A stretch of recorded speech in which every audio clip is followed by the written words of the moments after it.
ഈശോയിൽ സ്നേഹമുള്ളവരെ, ഈ നോമ്പ് കാലത്ത് ജൂബിലി ആഘോഷിക്കുന്ന ഈ വർഷം നമ്മുടെ രൂപതയിലെ, കോതമംഗലം രൂപതയിലെ ദിവികാരുണ്യവും വഹിച്ചുകൊണ്ടുള്ള പ്രയാണം ഞാൻ നടത്തുകയാണ്.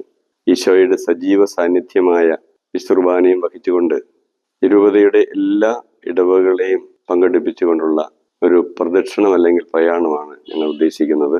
ഈ രൂപതയിൽ 14 ഫൊറോനകളാണുള്ളത്. ഓരോ ഫൊറോനയിലും ഒരു ദിവസം വീതം വിശുർബാന പ്രയാണം ഉണ്ടായിരിക്കും. ഒരു പള്ളിയിൽ കുർബാന ചൊല്ലി അവിടെ നിന്നും വിശുർബാനയുമായി അടുത്ത പള്ളിയിലേക്ക് ആ ഫൊറോനയിലുള്ള എല്ലാ പള്ളികളും സന്ദർശിച്ച ശേഷം അവിടെ ആളുകൾ വന്ന് വിശുർബാനെ ആരാധിക്കുകയും അതുപോലെ വഴികളിലൂടെ വിശുർബാന കടന്നു പോകുന്ന വഴികളിലൂടെ ആളുകൾ വിശുർബാനയെ ആരാധിക്കുവാനായിട്ടും വിശുർബാനുള്ള വണക്കം നൽകുവാനായിട്ടും ഉണ്ടാകും.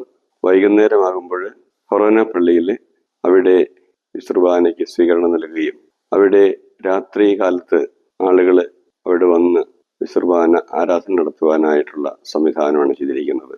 ഇതിൻ്റെ ഉദ്ദേശ്യം, ഈ കാലഘട്ടത്തിൽ വിശുർബാനയ്ക്കെതിരായ ഒത്തിരിയേറെ നിന്ദാപമാനങ്ങൾ ഉണ്ടായിട്ടുണ്ട്. പല ഭാഗത്തു നിന്നും, സഭയുടെ ഉള്ളിൽ നിന്നും പുറത്തു നിന്നൊക്കെ വിശുർബാനെ അവഹേളിക്കുന്ന രീതിയിലുള്ള പെരുമാറ്റങ്ങളും സംസാരങ്ങളും വാർത്തകളൊക്കെ ധാരാളം വരുന്ന അവസരത്തിൽ വിശുർബാനയുടെ ശക്തി, വിശുർബാന നമ്മുടെ ജീവിതത്തിൽ മാത്രം പ്രധാനപ്പെട്ടതാണ് എന്ന് ബോധ്യപ്പെടുത്തുവാൻ വേണ്ടി കൂടിയാണ്. അതോടൊപ്പം തന്നെ വിശുർബാനയും വഹിച്ചു കൊണ്ടുപോകുന്ന ആ പ്രദേശമെല്ലാം ദൈവത്തിന്റെ സംരക്ഷണയിൽ ആ പ്രദേശത്തിന് കൂടുതൽ അനുഗ്രഹം, സംരക്ഷണം കിട്ടാൻ വേണ്ടിയുള്ള മാർഗം കൂടിയാണ്. ജനങ്ങളെല്ലാവരും ഈ വിശുർബാനയുടെ പ്രയാണം ഏറ്റെടുത്തിരിക്കുകയാണ്. ഈ കാലഘട്ടത്തിൽ നമുക്കറിയാവുന്നതുപോലെ ഒത്തിരിയേറെ തിന്മയുടെ ശക്തികൾ ഈ നമ്മുടെ നാടിനെ, നമ്മുടെ സമൂഹത്തെ ബാധിച്ചിട്ടുണ്ട്. പ്രത്യേകിച്ചും ലഹരി വസ്തുക്കൾ, സോഷ്യൽ മീഡിയയുടെ അമിത ഉപയോഗം, അതോടൊപ്പം തന്നെ ധാർമ്മികമായിട്ടുള്ള അധപതനങ്ങൾ, ഇങ്ങനെ ഒത്തിരിയേറെ പ്രശ്നങ്ങൾ, പ്രതിസന്ധികൾ നേരിടുന്ന കാലഘട്ടമാണ്. കർഷകർ സാമ്പത്തികമായിട്ട് ബുദ്ധിമുട്ടുന്നു. വന്യജീവികളുടെ ആക്രമണത്താൽ കഷ്ടപ്പെടുന്ന അനേകം പേരുണ്ട്. അതോടൊപ്പം തന്നെ സാമ്പത്തികമായിട്ടുള്ള ബുദ്ധിമുട്ടുകൾ അനുഭവിക്കുന്നവർ, രോഗികളായിട്ടുള്ളവർ, നിരാശയിൽ കഴിയുന്ന മനുഷ്യർ, അവർക്ക് പ്രത്യാശ കൊടുക്കുവാനുള്ള ഒരു അവസരം കൂടിയാണ് വിശുർബാനയുടെ ഈ പ്രയാണത്തിൽ നമ്മൾ ആഗ്രഹിക്കുന്നത്. അങ്ങനെ വിശുർബാനയാണ് ഏറ്റവും വലിയ ശക്തി, ഏറ്റവും വലിയ സമ്പത്ത് വിശുർബാനയാണ്.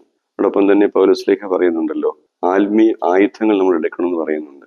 വിശ്വാസമാകുന്ന പരിച, ദൈവവചനമാകുന്ന വാള്, നമുക്കൊന്നുകൂടി വേണമെങ്കിൽ കൂട്ടിച്ചേർക്കാം, വിശുർബാനയാകുന്ന വജ്രായുധം എടുത്ത് ഈ തിന്മയുടെ ശക്തികളെ അതിജീവിക്കുവാൻ നമുക്ക് സാധിക്കും. നമ്മുടെ എല്ലാ കുടുംബങ്ങളിലും ദൈവത്തിന്റെ സ്നേഹവും സമാധാനവും അനുഭവിക്കുവാനുള്ള അവസരം കൂടിയാണത്.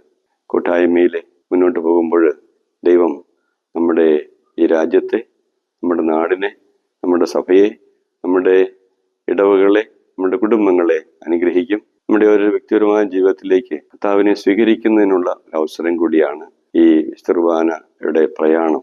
അത് എല്ലാ ദൈവാനുഗ്രഹവും ഈ പ്രയാണത്തിൽ സംബന്ധിക്കുന്നവർക്കും ആ പ്രദേശത്തിന് ലഭിക്കട്ടെ എന്ന് പ്രാർത്ഥിക്കുകയാണ്. ഈ ദിവികാരുണ്യ പ്രയാണത്തിലെ എല്ലാ ജനങ്ങളും പങ്കെടുക്കണമെന്നുള്ളതാണ് നമ്മൾ ആഗ്രഹിക്കുന്നത്. കാരണം ഇതിലൂടെ ഒത്തിരിയേറെ ദൈവാനുഗ്രഹം നമുക്ക് ലഭിക്കും. അങ്ങനെ ഈ പ്രയാണം വഴിയായിട്ട് നമ്മുടെ നാട് അനുഗ്രഹിക്കപ്പെട്ടതായി തീരുവാനായിട്ട് എല്ലാ ജനങ്ങളും തങ്ങളുടെ ഇടവകയിലേക്ക് വരുമ്പോൾ, തങ്ങളുടെ പുറനിലേക്ക് വരുമ്പോൾ എല്ലാവരും പങ്കെടുക്കുവാനായിട്ട് ശ്രദ്ധിക്കണമെന്ന് അഭ്യർത്ഥിക്കുന്നു. ദൈവം നമ്മെ സമർത്ഥമായി അനുഗ്രഹിക്കട്ടെ.